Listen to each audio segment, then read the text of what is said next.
Back to Media Day live inside M&T Bank Stadium. I'm Bobby Broyles along with Brandon Noble. We're joined by the Rhode Island Rams. Guys, enjoying Media Day so far? Yes, sir. What if some of the former players that came here in the past, did they kind of prep you at all what to expect, or just you guys just kind of winging it? Oh, yeah, they guided us in the right direction, told us what it was all about, Yeah. But they just told us it was exciting, you know. Yeah, it's a fun day. Yeah. You just take it stride by stride. So, well, Coach, first winning season for this program in 17 years. Congratulations. A fun team to watch last year. What did it mean to have a winning season for this program moving forward? Well, I think it meant everything to the step we needed to take at that time. Mm-hmm. You know, I think for, our fans, for our school, the opportunity to put a winning season on the field for first time in 17 years was a phenomenal step. Mm-hmm. For our football program, it was, a couple of steps away from where we really wanted to be, and we look back on that last season and are very proud of our accomplishment. We've been able to build a new facility as a result of some of the excitement, but at the same time, the guys on my right and my left and all the kids that they're representing back in that locker room are hungry as heck to be able to find a way to get number 7 and number 8. Those are the ones that are magic numbers in our conference, and, but never discredit your accomplishments. These guys have done an unbelievable job in terms of, refacing our football program, and, we still got work to do, and I think this is a year that we've got a tremendous focus and a tremendous team coming back and great excitement going forward. What are the things, Coach, that you guys have really harped on to help these guys take that next step, from the spring to the summer and as we roll into camp here in a couple weeks? Well, these guys have listened and learned from all of their experiences. Truth be told, that listened to Tim Hightower, I laughed because I heard what Tim was saying related very much to Erin when he came in here as a freshman. Kyle Murphy, came in and has learned, how to do things on a consistent way. We haven't done anything magical. What I do is, I point out where the weaknesses are. If we're going to win the close game, we can't do that. We can't do that, and we need to do this.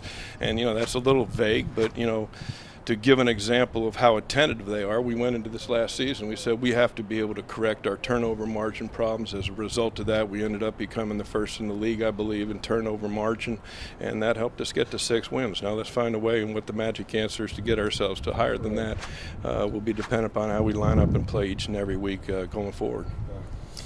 Erin, a breakout season for you in 2018. You come back as the CAA's leading receiver, so you're a bit of the going from the hunter to the hunted as you go into 2019.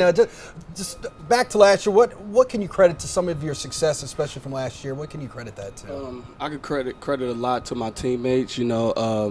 I can't do anything without the line blocking and the tight ends blocking, the quarterback throwing the ball to me. So, it takes a collective effort.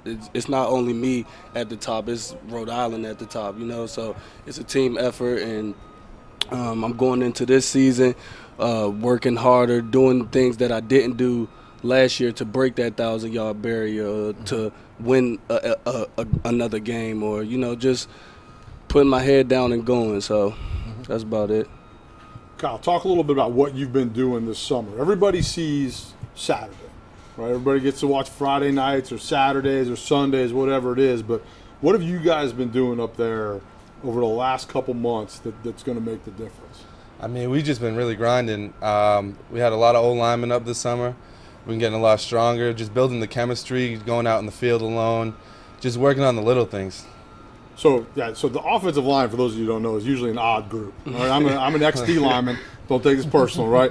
And I mean that in nice. I was always jealous because of the camaraderie, right? That is a team within a team. So talk a little bit about how you five, and maybe the tight end gets included. I don't know if you guys do that or not. But how important is it? You guys have to understand everything that you're doing, and it becomes almost like a feel, right? Yeah, it feels like a family too. It's like a family atmosphere. We do a lot of things together. we always go out to eat together, obviously. Well. We're all liking it like our different ways too. So, we really just bond. We've gotten closer. We got some young guys, some older guys, but we're really just coming together this summer. Excited for the season. This offense, obviously, Juwan Lawson leaves. You had a lot of success with him last year. What has the offseason been like, kind of working with maybe not a new quarterback, but just all of the quarterbacks as you go into the season? It's been great. All the quarterbacks has been going out to get extra time, doing the extra things, just trying to get on the right chemistry with the routes and things of that nature. But a receiving core, they push me to my limit, because if I was to fall off, it would be the next man up, and he'd be just as good as me. Or we all take different aspects from each other and put it together as one good receiver. So now on the defensive end, even though we have 2 offensive players here, Coach, you returned 7 starters, and like you said earlier, one of the top teams in the league in turnover margin. What will be some of the keys going into the season? Some of the key players you're looking to turn to for this defense? Well, the key is defensively, and I think that's the key to our success, this coming season. And we've got to be able to play championship-level defense. Everybody needs that at some point in time, and I think there have been points in time during the season last year where we showed the ability to do that. Now we need to find a way to do it on a consistent basis. We've got, as I watch the all-conference preseason team, I'm looking at each position, and I'm comparing our players versus those, and I think we've got some guys that have very representative skills. So like any magic in defense is a question of getting 11 hungry dogs. They're going to chase the ball relentlessly and be able to get there in a bad mood. And I think that we've got the makings of it. We're a little untested at linebacker. We've got an incredibly deep defensive line. Our secondary is very athletic, but we're going to have to move some bodies around to make sure we find the right chemistry. But, I'm very excited. I think we've got plenty of talent to be able to do a number of different things to make it a tough out. Kyle, talk a little bit about what it's like to line up every week against some of the best talent on defense that there is in the country. I mean, look at every level, linebacker, secondary, but there are a lot of very, very good D linemen in this conference. I mean, it's exciting. Every game, going into every game, it's not easy. You're going to have to compete. You're going to have to grind. So, I mean, it pushes me harder. It pushes my teammates harder, the guys I'm playing next to. And we push each other every single day in practice because we know we got a good competition coming in. I think last year this team, it's weird to say, but in some ways, Juwan Lawson and DJ Stewart came to Media Day, and it's almost like they set a tone for your season before at Media Day. Like they came in the flashiest dress, and they also had a swagger that was just like, me and Brandon just talked. I remember they got off set like, this team, they're ready to go. Not that the other teams weren't, but now you guys come in, and now it's almost like a calm confidence, like you guys expect it this year.